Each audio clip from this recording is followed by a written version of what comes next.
The phone rang at 6:14 in the morning. Nobody calls a bakery owner at 6:14 a.m. unless someone's dead or the ovens are on fire. I was wrist-deep in sourdough, flour dust hanging in the air. The shop wouldn't open for another 90 minutes.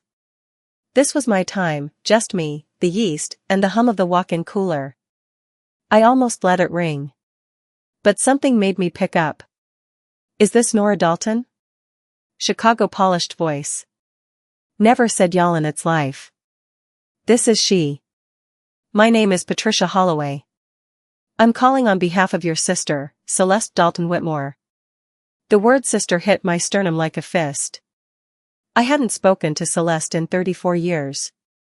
Not since she flew back to Chicago with my father's recipe book in her designer luggage and $45,000 of his money in her bank account. Patricia launched into a rehearsed script.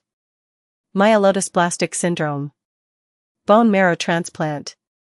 National registry searched. No match. Her children, not compatible.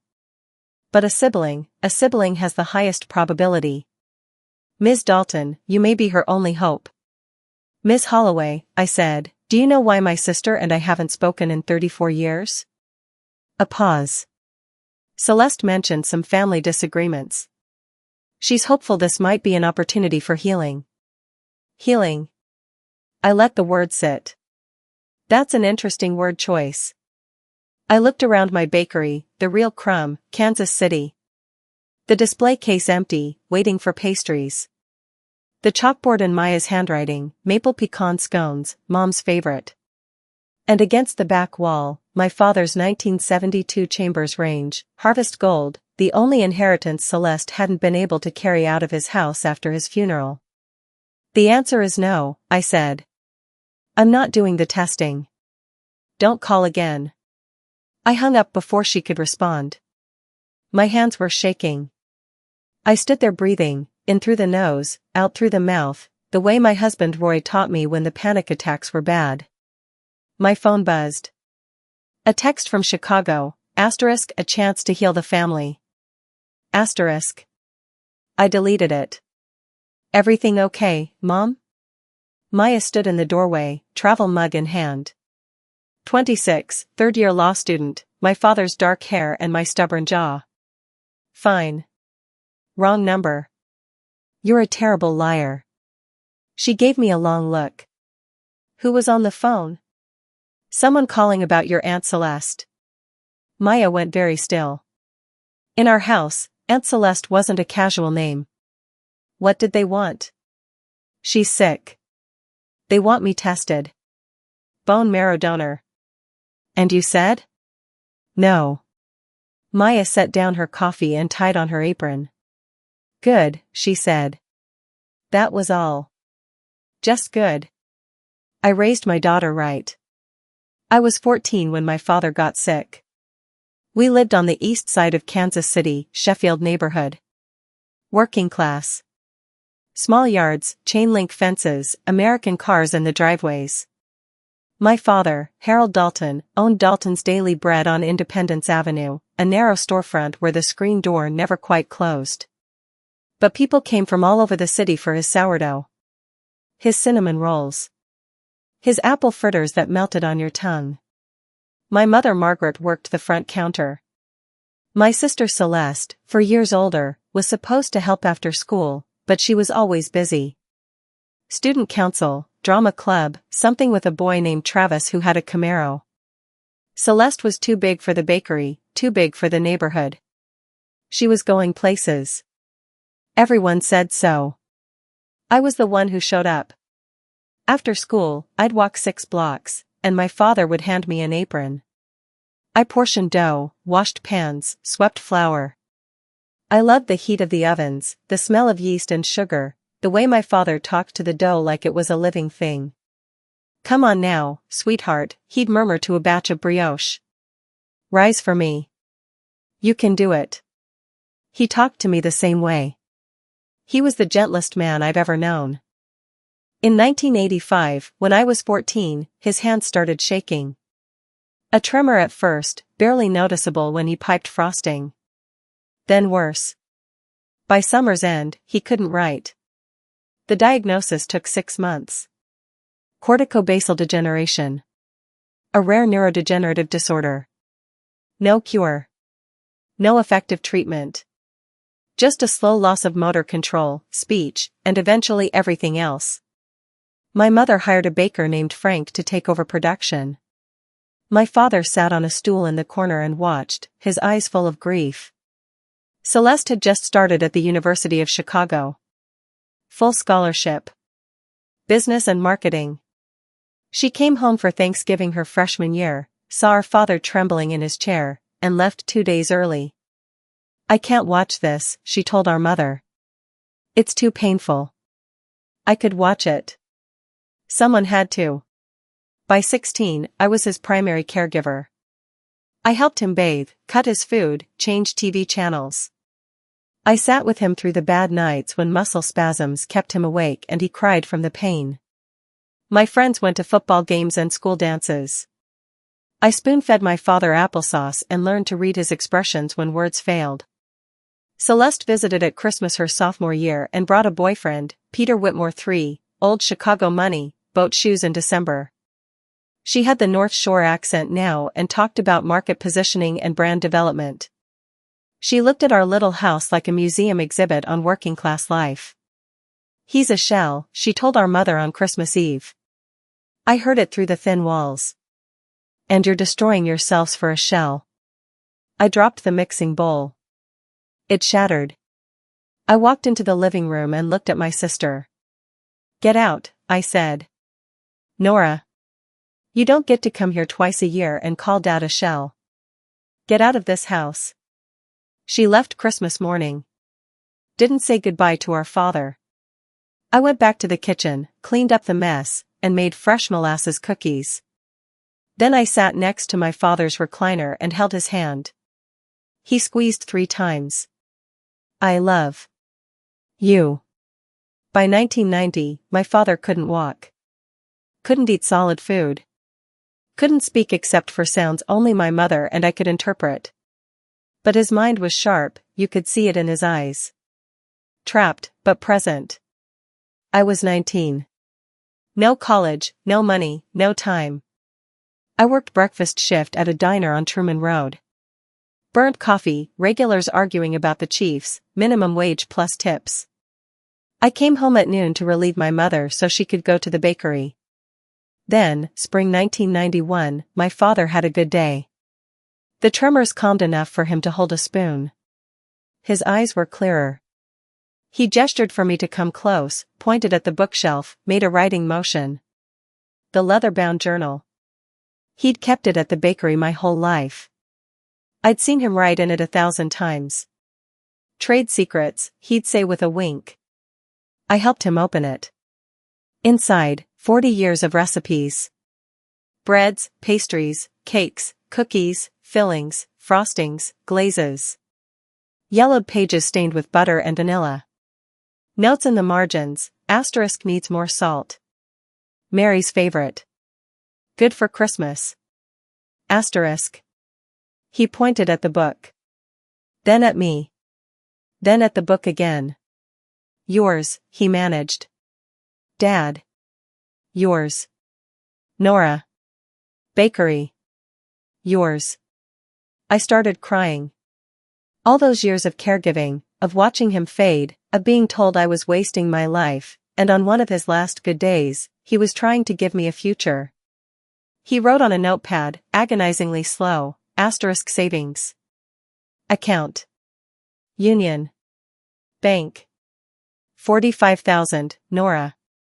Asterisk. $45,000.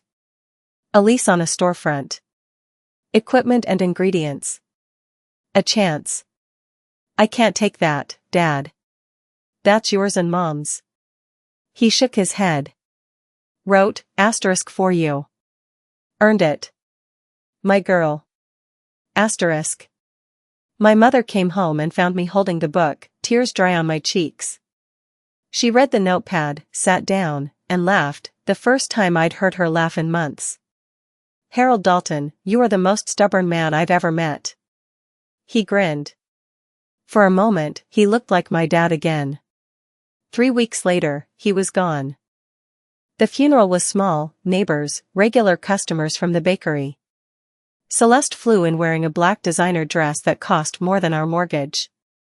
She was 24 now, engaged to Peter Whitmore III, living in a Gold Coast high-rise. She checked her watch during the service. Back at the house, she sat at the kitchen table while my mother and I made coffee for guests. Didn't help. Just scrolled messages on her Motorola Microtac, tiny flip phone, only rich people had them. "Where's the recipe book?" she asked. My mother and I went still. "The leather one. Those recipes are intellectual property. Nostalgia sells. Grandma's recipe sells. I've been studying this in my marketing classes." "Those recipes are for Nora," my mother said. Celeste looked at me. "Nora works at a diner. She's not opening a bakery. Assets need to be managed by someone qualified." She stood up. "I'm flying back tonight. Peter's family has a dinner party. I'll come back in a few weeks to help sort through things." She didn't wait for an answer. Kissed my mother's cheek, cold, perfunctory, and left. I didn't sleep that night. I sat in my father's recliner, reading every page of the recipe book. The secret sourdough starter, wild yeast, apple cider, patience. The apple fritter filling, brown butter, cinnamon, a pinch of cardamom. The cream cheese frosting, maple syrup, black pepper. 40 years of trial and error and love. I fell asleep with the book on my chest. When I woke up, it was gone. So was the bank statement from the credit union. And so, I would learn, was the $45,000. Celeste hadn't waited weeks. She'd come back in the middle of the night, still had a key, and taken everything. By the time we realized, she was on a plane to Chicago, and the credit union was telling us the account had been closed by a family member with power of attorney. I called from the diner's payphone. "Celeste, where is Dad's recipe book?" "In my carry-on." "You stole it." "And the money Dad wanted." "Dad was sick, Nora. He wasn't thinking clearly. What would you do with a bakery? No business experience, no credit. The money would be gone in 6 months. That's not your decision. It is now. I'm the oldest." Her voice turned almost gentle. "You're grieving. We'll talk when you've had time to process." She hung up. I stood in the phone booth, receiver pressed to my ear, listening to the dial tone. My sister had stolen my future, and there was nothing I could do about it. I was 20 years old. No money. No lawyer. Celeste had the recipes, the cash, and the Whitmore family's legal team. I did the only thing I could. I went back to work. That summer broke something in my mother. She'd been the strong one during my father's long illness, kept the bakery running, bills paid, family functioning. But after he died, after Celeste took everything, my mother stopped. Stayed in her bedroom with the curtains drawn. Not eating, not talking, staring at walls. I worked double shifts at the diner. 5 a.m. to 9 p.m. came home to find her in the same position I'd left her. The house fell apart, wild lawn, unopened mail, empty refrigerator. In January 1992, I sat down next to her in the living room. "Mom, we need to call a lawyer. Celeste stole from us." "What's the point?" "The point is $45,000 and Dad's recipe book. She's my daughter. She's a thief. She's my daughter, Nora. What would your father think of us dragging her through court? Dad would want her to give back what she stole." My mother finally looked at me. Her eyes were hollow. "I'm so tired. Can't you just let it go? For me? For the family?" For the family, that poisoned phrase. "Mom, I gave up high school, college, my teenage years taking care of Dad. And now you want me to give up the one thing he wanted me to have?" She closed her eyes. "Just let it go." I sat there until the room went dark. My mother fell asleep. And I made a decision. I couldn't fight. No money for lawyers. No support from my mother. Celeste had the Whitmore legal machine behind her. I had nothing but anger, and anger wasn't going to win. I let it go. Not because I forgave her. Because I was 20 years old and exhausted and needed to survive. The next week, I found a studio apartment downtown. 400 square feet, a hot plate instead of a stove, roaches in the cabinets. Rent was $250 a month, almost everything I made. But it was mine. I took one thing with me. My father's old Chambers range. It wouldn't fit in the apartment, so I paid a neighbor $20 to store it in his garage. Every few weeks, I'd visit it. Run my hand over the harvest gold enamel. Promise myself, someday. I just didn't know it would take 14 years. The years after I moved out were not kind. They weren't cruel, exactly, just hard. The kind of hard that wears you down like water on stone. I kept working at the diner until it closed in '95. Then I found a job at a commercial bakery on the Kansas side, industrial, 1,000-pound dough batches, night shifts in a room that always smelled like yeast and cleaner. The head baker, Dolores, took a liking to me. Arms like a dock worker, laugh that filled a room. You've got good hands, she said. Where'd you learn? My father. Harold Dalton. Dalton's Daily Bread. Her eyes widened. Harold Dalton was your father? I bought his sourdough every Saturday. Best bread I ever tasted. I saved $20 a week, every week. By 1997, I had almost $5,000. And then I met Roy. Roy McAllister. Mechanic. Garage on Troost Avenue. He was 43, divorced, with a teenage son who lived with his ex-wife in Omaha. He came into the bakery one morning, I'd switched to day shift by then, and ordered a dozen cinnamon rolls for his crew. He came back every Thursday after that. Deep, rumbling laugh. Kind eyes. Hands always a little greasy no matter how many times he washed them. On our first date, barbecue in the West Bottoms, we talked 4 hours. About his divorce, about my father, about the bakery I still dreamed of opening. Your sister sounds like a piece of work. That's one way to put it. What's another way? She's the reason I don't trust people. She's the reason I have $5,000 saved and no idea if it'll ever be enough. He took my hand. You're going to get that bakery. You're going to prove her wrong. I married him in 1998. Courthouse, Friday afternoon. Reception at the VFW hall. My mother didn't come. I didn't invite Celeste. We bought a small house in Northeast, 2 bedrooms, yard for a garden, gas stove. I started baking weekends, developing my own recipes. Not my father's, Celeste had those. New ones, from memory and instinct. I'd wake at 4 a.m. and bake until noon. Roy would come home to a flour-covered kitchen and say, one of these days, Nora. In 1999, our daughter was born. Maya. She had my father's dark hair and Roy's easy smile. And she was the push I needed. Someday is not a real day, Roy said one night, when Maya was 7 and I complained about my job. You need a real day. What if I fail? What if you don't?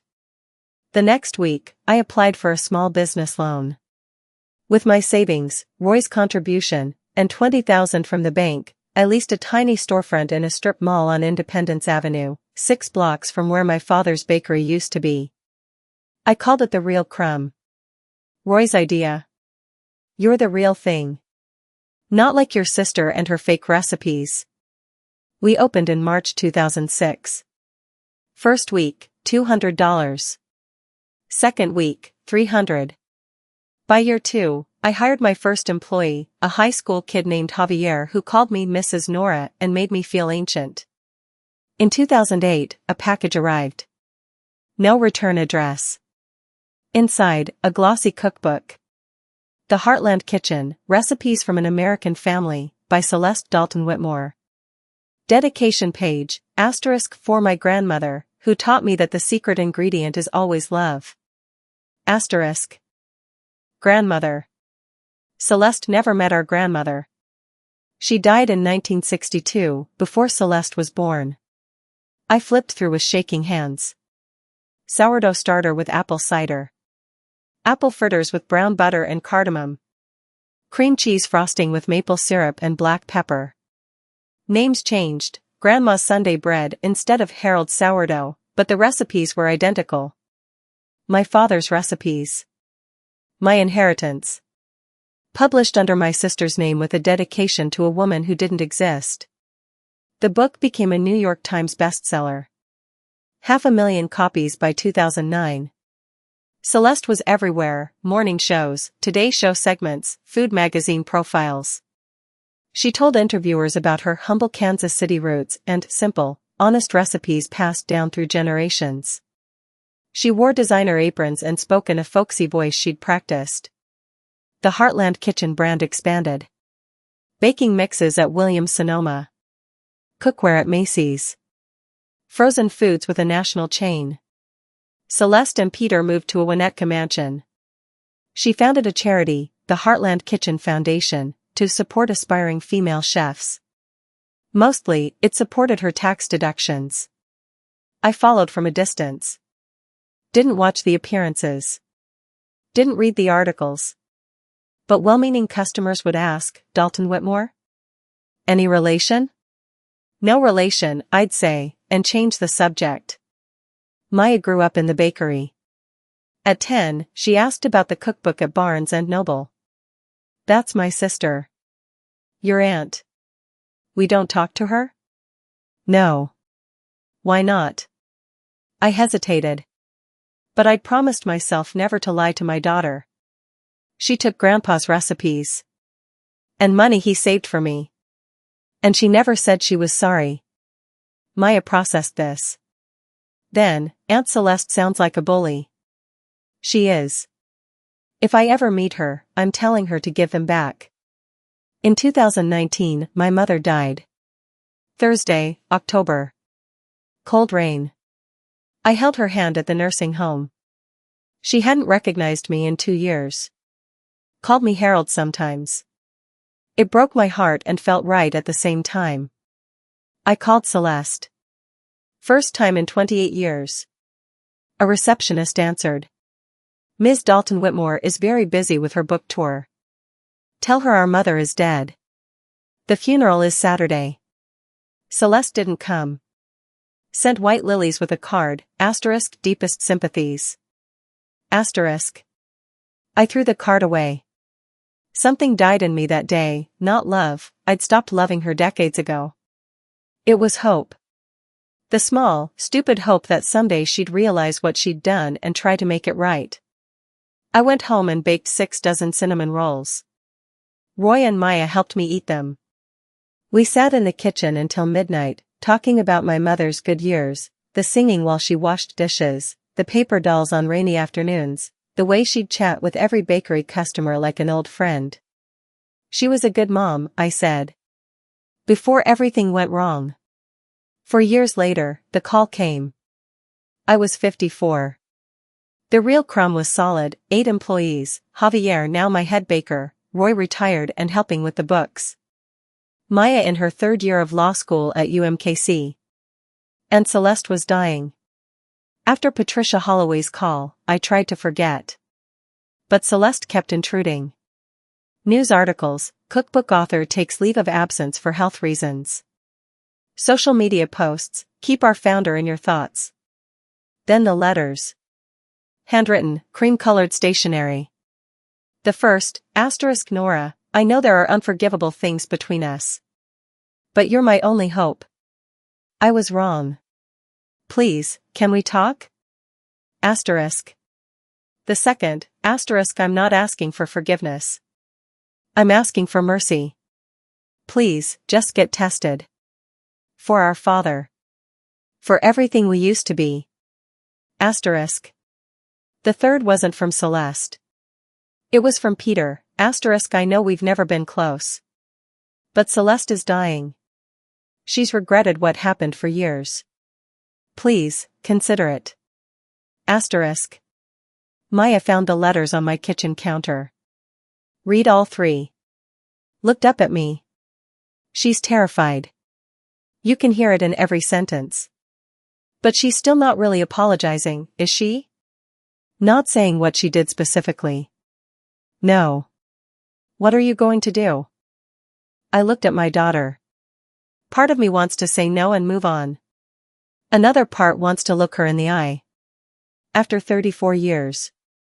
I want her to see who I became. If you go, I'm coming with you. You don't have to. I want to. I want to watch her realize you won anyway. That night, I called Patricia Holloway. I would come to Chicago. Not for testing, I'd already decided I wasn't donating. But for a conversation. Celeste Charity Gala, I said. 3 weeks from now, right? I've been invited every year for a decade. I never RSVP'd. You want to attend the gala? Yes. And I want Celeste to introduce me. From the stage. As her sister. The gala was at the Chicago History Museum. Marble columns. Crystal chandeliers. 400 of Chicago's wealthiest, gowns that cost more than my annual revenue, tuxedos that had never seen grease. Maya and I flew in Friday morning. We stayed at a modest airport hotel, not the Ritz-Carlton. I didn't want to see anyone before the event. My dress was navy blue, simple, $150 from Macy's. When I looked in the mirror, I saw a woman who'd earned every thread. You look beautiful, Maya said. I look like a baker who wandered into the wrong room. No. You look like a woman about to tell the truth. The ballroom overwhelmed me. White-gloved waiters. String quartet. A giant banner, the Heartland Kitchen Foundation, empowering women.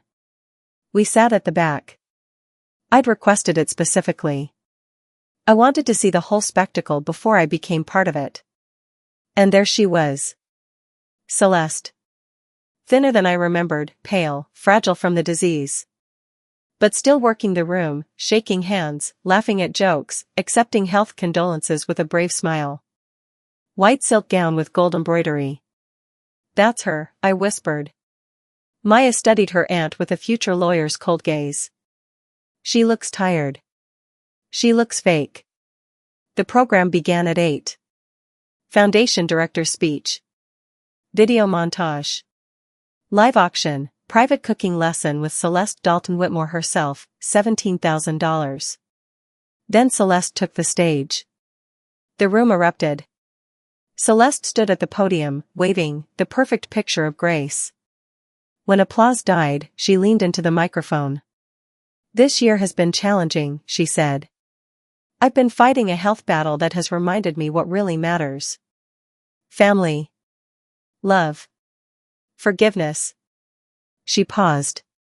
Her eyes found me in the crowd. Her smile flickered. Before we continue, I want to introduce someone very special. Someone who inspired me long before the Heartland Kitchen existed. My sister, Nora Dalton. The spotlight found me. 400 faces turned. Maya squeezed my hand. Nora stayed in Kansas City to care for our father when he was ill. She sacrificed her dreams so our family could survive. And now she's here. Celeste's voice trembled. Nora, will you come up here? I walked. The longest walk of my life. Heels clicking on marble. Silence in the room. Confused faces. Who is this woman in the simple blue dress? I climbed the stairs. Celeste opened her arms for a hug. I didn't move. Nora, she said into the microphone, tears streaming. I know I've made mistakes. But you're my only sister. I need you. She turned to the audience. I need a bone marrow transplant. My sister Nora is my only hope. She could save my life. She turned back. Nora, will you be my donor? Will you give me a chance to make things right? Dead silence. People were crying in the front row. I stepped to the microphone. Reached into my evening bag. Pulled out a yellowed envelope. Before I answer, I want to read something. A letter from our father. He wrote it 2 weeks before he died. Celeste's face went white. Nora, maybe we should. To my daughters, I read. If you're reading this, I'm gone. I need to make sure my wishes are known. I saved $45,000. That money is for Nora. All of it. She earned it with the care she gave me. It's for her bakery. I'm also leaving my recipe book to Nora. Those recipes are my legacy, and Nora will carry them forward. Celeste, I love you. You are brilliant and ambitious. But the recipes belong to Nora. The money belongs to Nora. Please respect my wishes. Your father, Harold Dalton. I folded the letter. Looked at my sister. 3 weeks after he wrote this, he died. 2 days after his funeral, Celeste flew to Chicago with the recipe book and the money. She published a cookbook called The Heartland Kitchen, filled with our father's recipes, and told the world they were her grandmother's. Gasps. Murmurs. Someone said, "Oh my God." Celeste never apologized. Never acknowledged what she did. She didn't come to our mother's funeral. And now she's sick. And she wants my bone marrow. She wants me to undergo surgery so she can live. I paused. Celeste, you took 34 years from me. You don't get to take this too. I stepped back from the microphone. The room exploded. Phone cameras flashed everywhere. Celeste stood frozen, face a mask of horror. Maya was standing at our table, tears on her cheeks, but smiling. Let's go home, I said. Best speech I've ever heard. We walked out together, past stunned guests, past waiters holding untouched champagne, past the giant foundation banner. I didn't look back. The video went viral within 24 hours. Someone had recorded the whole thing. By Sunday, 3 million views. By Monday, every major outlet, * cookbook author accused of stealing recipes from her own father. Sister's shocking gala speech exposes Heartland Kitchen fraud. The empire built on lies. * The fallout was swift. Publisher cancelled her contract. Baking mixes pulled from Williams-Sonoma. Cookware partnership under review. Foundation board resigned en masse. Major donors demanded refunds. I watched from my Kansas City bakery, feeling strange. Not triumphant. Not sad. Relieved. Like a weight I'd carried 34 years had lifted. Maya handled media. My mom isn't doing interviews. The story speaks for itself. She helped me write a statement, * I didn't go to Chicago seeking revenge. I went seeking the truth. I wish Celeste no ill will.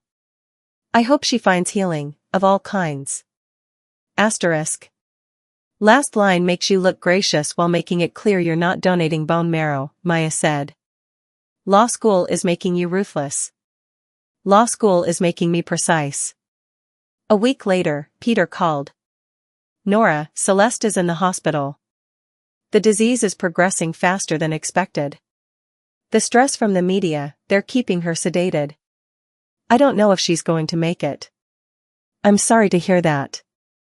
The doctors say if you got tested, if you were a match, you could still save her. Even now. Peter, why would I do that? Because she's your sister. Because mercy is supposed to be for people who don't deserve it. That's the whole point. I thought about my father. His letter. 34 years of wait. My bakery. Roy. Maya. The life I'd built. Peter, I've spent my life being the one who sacrifices. The one who forgives. The one who lets things go for the family. And what did it get me? A stolen inheritance and 34 years of silence. I understand. No, I don't think you do. Mercy isn't letting someone hurt you again. Mercy is setting boundaries so the hurting stops. If I gave Celeste my bone marrow, she'd live and go back to her lies. And I'd go back to knowing I let her use me one more time. Long pause. That's your final answer? That's my final answer. 2 months later, Celeste Dalton Whitmore died. I found out from a news article, * cookbook author dies at 58. * It mentioned the controversial final months and recipe theft allegations but mostly focused on her career. It didn't mention me. Roy read over my shoulder. How do you feel? Like a chapter is closed. I grieved my sister a long time ago. The person who died wasn't her. Not really. He put his arm around me. You did the right thing. I know. And I did. 6 months after Celeste's death, a woman appeared at the bakery. Late 50s, elegant, expensive clothes. She studied the menu, the photos, Maya's chalkboard. Then ordered sourdough and black coffee. This is the best sourdough I've ever had. Thank you. Are you Nora Dalton? I am. She extended her hand. Elaine Marcus. Editor at Clarkson Potter. I've been following your story, the gala video, the coverage. Your father's recipes deserve to be published properly. With the right name on the cover. You want me to write a cookbook? I want you to write your story. With his recipes, the way he meant them. Not as Grandma's Sunday bread. As Harold Dalton's sourdough. The real history. The real legacy. I looked around the bakery. Display case full of pastries. Vintage chambers range against the back wall. Maya wiping down the espresso machine. Roy fixing a loose hinge on the door. My life. My family. I'll think about it. I thought for 3 weeks. Then called Elaine and said yes. The book came out 18 months later, The Real Crumb, a daughter's story of flour, family, and fighting back. My father's recipes, all of them, with his notes and facsimile. Photos of the bakery, the old oven, my father in his apron on his last good day. And my story. From beginning to end. It didn't sell 500,000 copies. Wasn't a New York Times bestseller. But it sold enough. Paid off the expansion loan. Put money aside for Maya's law school debt. Let me breathe. People started coming, from other states, other countries. They'd read the book or seen the viral video. They wanted Harold Dalton's sourdough. They wanted to meet the daughter who waited 34 years to tell the truth. I hired more staff. Javier became my partner. We opened a second location in Brookside, then a third in Lawrence. The Real Crumb became a Kansas City institution. Not famous. Not an empire. But known. Respected. And Celeste's name faded. The Heartland Kitchen went out of print. The baking mixes disappeared. The foundation closed. An empire built on lies couldn't stand without the liar. Sometimes I think about her. Not with anger anymore, just sadness. My big sister, who taught me to braid my hair. Who could have been my partner, my ally? She chose money and fame and a fictional grandmother's love over the real thing. And in the end, when she needed the sister she betrayed, that sister said no. I don't regret it. But I regret what we lost. Both of us. This morning, I was at the bakery at 4:30, like every morning for 20 years. The sourdough starter was bubbling. The chalkboard had Maya's latest, grand opening of location number 3, thanks to all of you. I fed the starter. Mixed the dough. Shaped the loaves. When it was time for the first bake, I put my hand on the door of my father's old chambers range. Harvest gold. Refinished enamel. Still running cool, but I knew how to compensate. Morning, Dad, I said, like always. And then I baked.